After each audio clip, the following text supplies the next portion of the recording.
دنیا سکینہ کے نام سے جانتی ہیں۔ ان بچوں کی پیدائش کے بعد حضرت حسین کی محبت اپنی زوجہ رباب سے اور زیادہ بڑھ گئی، یہاں تک کہ آپ کا رباب کی طرف لگاؤ دیکھ کر کچھ لوگوں نے رباب کی شکایات کرنا شروع کر دی، جن کو مولا حسین رضی اللہ تعالی عنہ نے کوئی اہمیت نہ دی، حتیٰ کہ اپنے زوجہ رباب کی محبت میں کچھ اشعار بھی کہے، جن میں سے ایک کا مفہوم یہ ہے کہ جب سکینہ اور رباب اپنے ننھیال میں جائیں تو ان کی جدائی میں دن بھر رات تاریک لگتے ہیں۔ الغرض منقول ہے کہ کربلا میں شہادت امام حسین کے وقت آپ کی زوجہ رباب بھی موجود تھیں۔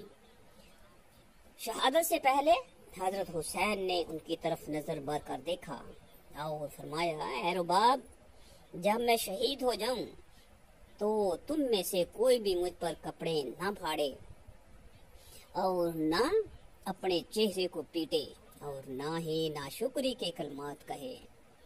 آپ نے اپنے سر تاج کی ان نصیحتوں پر سر تسلیم کیا اور پھر دنیا نے دیکھا کہ یہ خاندان حسین کی عظمت اور ہمت کے بلند درجے پر فائز ہے۔ کربلا کی سخت تکلیف دہ واقعے کے ختم ہونے کے بعد آپ دوسری خواتین کے ہمراہ مدینہ تشریف لے آئیں اور وہیں آباد ہیں۔ آپ کے ساتھ غم تھے، تکلیفیں تھیں، مگر آپ نے ایک لمحہ بھی اپنے خیالات کو اپنے محبوب شوہر کی یادوں سے جدا نہ ہونے دیا۔ عدت کا دورانیہ ختم ہوا تو معزز ترین لوگوں نے نکاح کے پیغامات بھیجے، مگر آپ نے یکسر قبول کرنے سے انکار کر دیا اور آپ نے ایک حلفیہ دستاویز بھی تحریر کی جس کا عنوان تھا وفا حسین کے لیے۔ الغرض آپ نے اپنے نام کو حسین علیہ السلام کے نام کے علاوہ کسی اور سے منسوب کرنا قبول نہ کیا، بلکہ آپ کا ایک جملہ بہت مشہور ہوا کہ خدا کی قسم میں رسول اللہ صلی اللہ علیہ وسلم کے بعد کسی کو سسر نہیں بناؤں گی۔ علامہ زرکلی بیان کرتے ہیں کہ رباب حسین رضی اللہ عنہ سے زیادہ عرصہ جدا نہ رہے، بلکہ 1 سال بعد ہی آپ کے پاس چلی گئی۔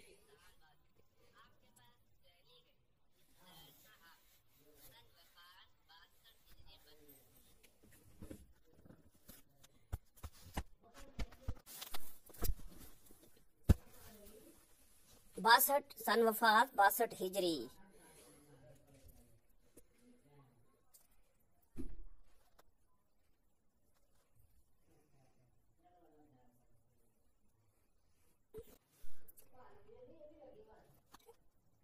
عدت کا دورانیہ ختم ہوا تو معزز ترین لوگوں نے نکاح کے پیغامات بھیجے، مگر آپ نے یکسر قبول کرنے سے انکار کر دیا اور آپ نے ایک حلفیہ دستاویز بھی تحریر کی جس کا عنوان تھا وفا حسین۔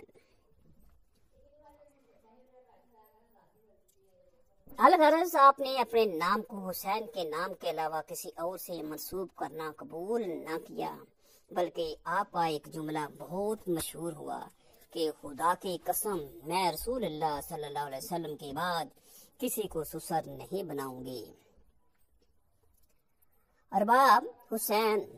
سے زیادہ عرصہ جدا نہ رہیں، بلکہ 1 سال بعد ہی آپ کے پاس چلی گئی۔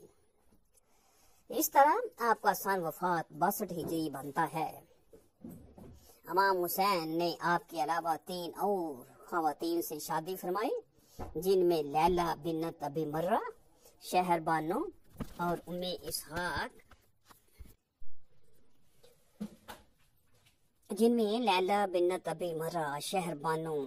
اسحاق بنت طلحہ شامل ہیں۔ حضرت حسین نے اس ثابت قدمی کی مثال دکھائی، آپ کو ڈرایا دھمکایا گیا، آپ اور آپ کے ساتھیوں کو کئی دنوں تک بھوکا پیاسا رکھا گیا، حتیٰ کہ آپ اور آپ کے تقریباً تمام تر خاندان اور ساتھیوں کو بے دردی سے شہید کیا گیا، مگر آپ نے باطل کے ساتھ کسی مداہنت سے کام لیا اور نہ یزید کی بیعت کے لیے راضی ہوئے۔ سوال یہ ہے کہ یہ سب مشکلات، تکالیف اور قربانی انہوں نے کس مقصد کے لیے دی؟ کیا آپ تھوڑی مداحنت، نرمی اور سمجھوتا کر لیتے تو اچھا نہ ہوتا؟ یہ خیال عموماً لوگوں کے ذہنوں میں پیدا ہوتا ہے۔ کچھ لوگوں کا خیال ہے کہ حضرت حسین اپنی خلافت قائم کرنا چاہتے تھے، اس لیے یزیدی فوج سے جا ٹکرائے۔ یہ درست ہے کہ انہیں کوفہ اور دیگر علاقوں سے بلاوے آئے تھے کہ آپ آئیں تاکہ آپ کو خلیفہ منتخب کیا جا سکے۔ انہیں وسیع عوامی حمایت کا وعدہ کیا گیا۔ بزرگوں نے آپ کو سمجھایا بھی کہ یہ دھوکہ لگتا ہے، مگر آپ نے جانے کا قصد کر لیا تو خاندان کی اکثر مرد اور خواتین بچوں سمیت آپ کے ساتھ عازم سفر ہو گئے۔ تاہم حکومت سے لڑنا آپ کے پیش نظر ہوتا تو آپ مناسب جنگی تیاری کر کے جاتے اور عورتوں اور بچوں کو ساتھ ہی نہ لے جاتے وہاں۔ جب حضرت حسین کو پتہ چلا کہ حکومت کے ظلم و ستم کے خوف یا لالچ دیے جانے کے باعث لوگ آپ کا ساتھ دینے سے پہلو دہی کر رہے ہیں، تو آپ نے واپسی کا ارادہ کیا۔ تاہم آپ کو واپس آنے کی اجازت کو اس بات سے مشروط کیا گیا کہ آپ یزید کی بیعت کر لیں۔ آپ مگر ایسا کرنے سے متعمل تھے۔ آپ نے مذاکرات کارواں کو یقین دلانے کی کوشش کی کہ میرا حکومت سے لڑنے یا حکومت حاصل کرنے یا آئندہ بغاوت کرنے کا کوئی ارادہ نہیں، مگر وہ نہ مانے۔ کہا جاتا ہے کہ یزید کا خود حضرت حسین اور ان کے ساتھیوں کو قتل کرنے کا ارادہ نہیں تھا، مگر ان کے سپہ سالار خود کو شاہ سے زیادہ شاہ کے وفادار ثابت کرنے کی کوشش کر رہے تھے۔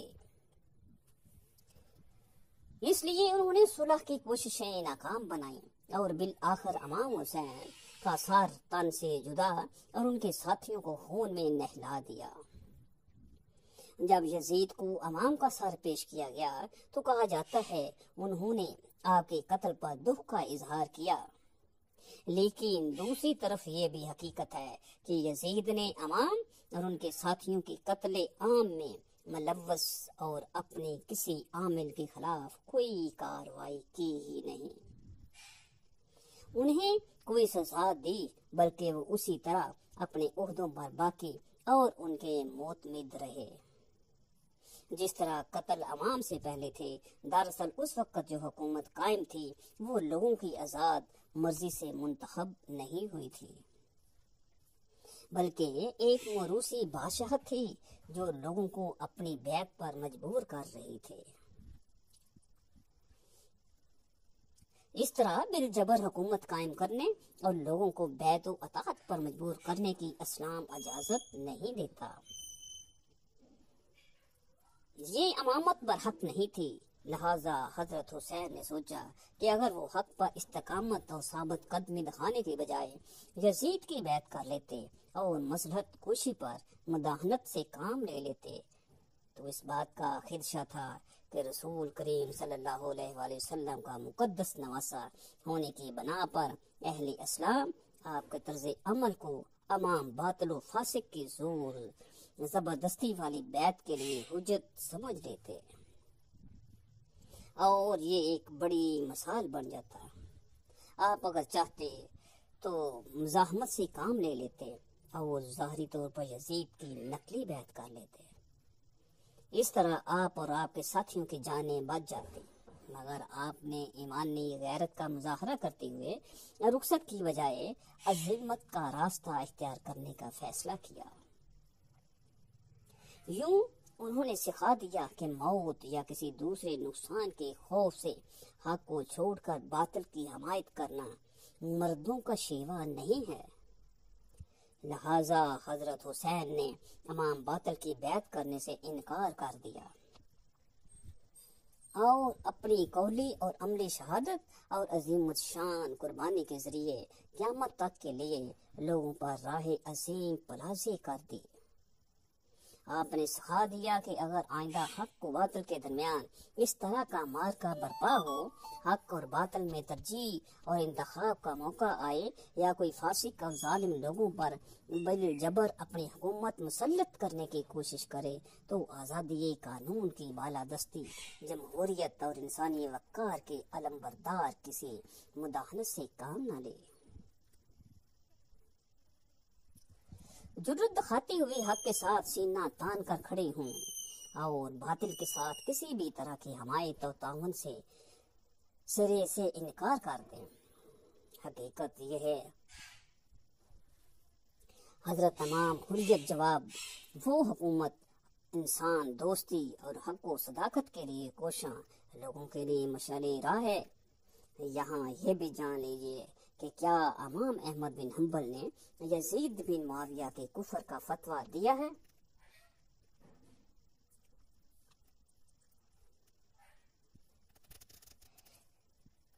اس حوالے سے امام احمد بن حنبل کے بیٹے نے ان سے یزید کے بارے میں سوال کیا تو آپ نے جواب دیتے ہوئے ارشاد فرمایا، میرے بیٹے، کیا ایسا ممکن ہے کہ کوئی اللہ پر ایمان رکھنے کا دعویٰ کرے اور بھی یزید سے بھی دوستی رکھے، اور ایسے شخص پر میں احمد بن حنبل لعنت کیوں نہ کروں، جس پر قرآن میں اللہ نے خود لعنت کی ہو؟ فرزند نے عرض کیا، قرآن میں کس جگہ اس پر لعنت ہوئی ہے؟ تو انہوں نے جواب دیا کہ اللہ کے اس فرمان میں،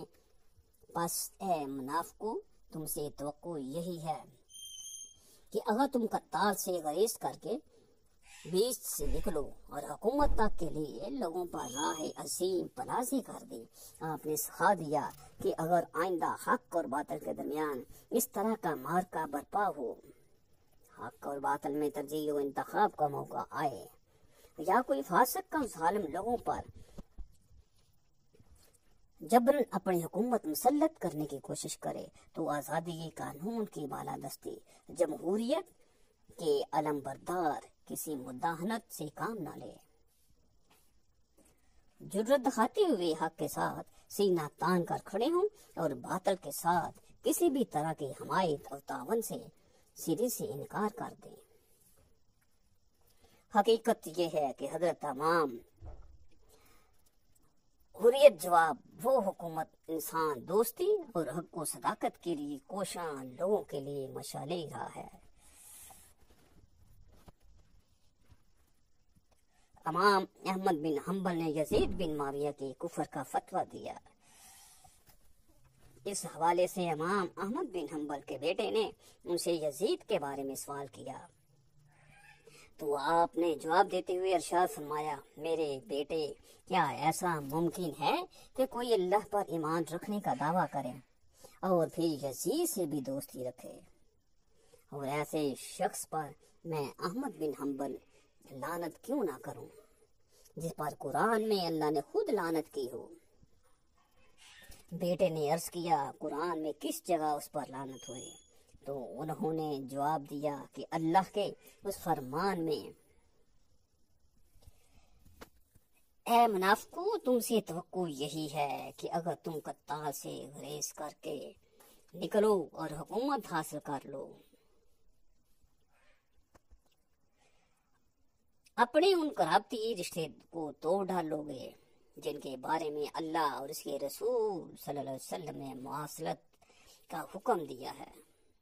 یہی وہ لوگ ہیں جن پر اللہ نے لعنت کی ہے اور ان کے کانوں کو بہرا کر دیا ہے اور ان کی آنکھوں کو اندھا کر دیا ہے کہ قتل امام حسین سے بڑھ کر بھی کوئی فساد ہو سکتا تھا۔ یزید کی ابتدائی زندگی اور حالات و واقعات اور اس کی زندگی پر اگر نظر ڈالی جائے تو معلوم ہوتا ہے کہ یہ نوخیس اور الگ قسم کا نوجوان ہے۔ مسلمان گھرانے میں پیدا ہونے کے باوجود اسلام کی اصل روح سے روشناس نہ ہو سکا تھا۔ یہی وجہ ہے کہ وہ اسلام اور اسلامی تعلیمات سے یکسر بازی تھا، اور دینداری سے ہٹ کر اگر انسانی اقدار قوانین کی بات کی جائے تو اس نے ان کو بے پامال کرنے میں کوئی کسر نہ چھوڑی تھی۔ یعنی وہ علانیہ اپنے ماں، بہن، بیٹیوں تک